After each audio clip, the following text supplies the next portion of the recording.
আসসালামু আলাইকুম এভরিওয়ান। তোমরা সবাই কেমন আছো? আশা করি অনেক ভালো আছো। আলহামদুলিল্লাহ আমিও অনেক ভালো আছি। তো আমি আজকে সকাল সকাল ঘুম থেকে উঠেছি আর আমি এখন আছি শ্বশুরবাড়িতে। বেশ কিছুদিন হচ্ছে আমি আব্বুদের বাড়ি থেকে এখানে এসেছি। আর শ্বশুরবাড়িতে আসার পরই দেখি আমার ঘরটা পুরো অগোছালো হয়ে আছে, কোনোটাই ঠিকভাবে নেই। এখানকার জিনিস ওখানে আছে, ওখানকার জিনিস ওখানে আছে। তো ভাবলাম আমি এক এক করে সবগুলোই গোছাবো, কিন্তু তার আগে প্রথমে পড়লো আমার এই আলনাটা, যেখানে আমি জামা কাপড়গুলো রেখে দিই। তো সত্যি কথা বলতে আমার জামা কাপড়গুলো অগোছালো হয়ে থাকলে আমার একদমই ভালো লাগে না।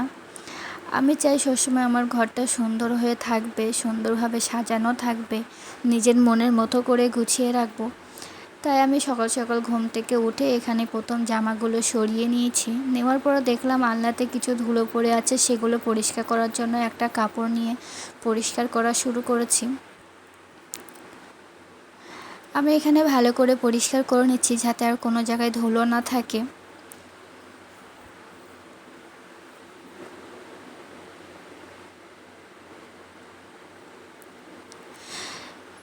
আহ, যেহেতু আমি অনেক দিন বাড়িতে ছিলাম না, আমার হাজব্যান্ডই ছিল একা ঘরে। তো তার মতো করে সে ঘর বাড়িগুলো গুছিয়েছে বা নিজের মতো করে রেখেছে।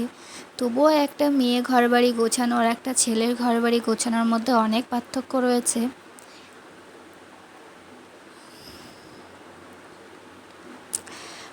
আমার মনে হয় প্রত্যেকটা মেয়েরই স্বপ্ন যে তার একটা ঘর থাকবে আর সেই ঘরের মধ্যে তার পছন্দ সব জিনিসগুলো থাকবে, যাতে সে নিজের মনের মতো করে গোছাতে পারে।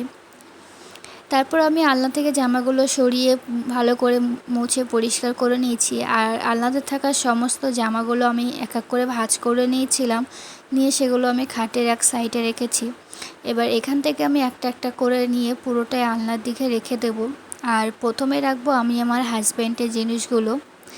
আমি ওর জিনিসগুলো সবসময় উপরের দিকে রাখি, কারণ দুজনের একসাথে রাখলে না সবসময় শুধু ঘুরিয়ে দেয়, এটা ওটা নিতে গিয়ে আর বাকিগুলোর অবস্থা খারাপ করে দেয়। তাই আমি তারগুলো এক সাইডে রাখবো।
তো এখানে আমার হাজব্যান্ডের জিনিসগুলো ভাঁজ করে গুছিয়ে রাখা হয়ে গেছে। এবার আমি আমারগুলো ভাঁজ করে সুন্দর করে গুছিয়ে নেব। প্রথমে আমি আমার প্রত্যেক দিন পরার জিনিসগুলো ভাঁজ করে রেখে দিচ্ছি।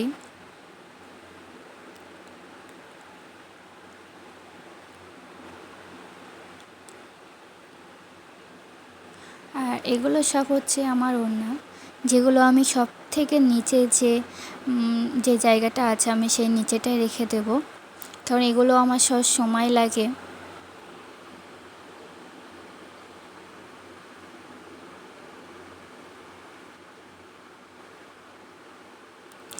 আমি এখানে একটা একটা করে সুন্দর করে গুছিয়ে নিচ্ছি যাতে দেখতে খুব ভালো লাগে।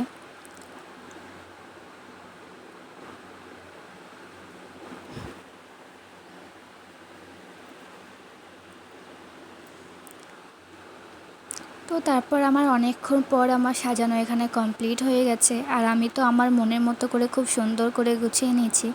এখন তোমরাই আমাকে কমেন্টে জানাও যে তোমাদের কেমন লাগছে।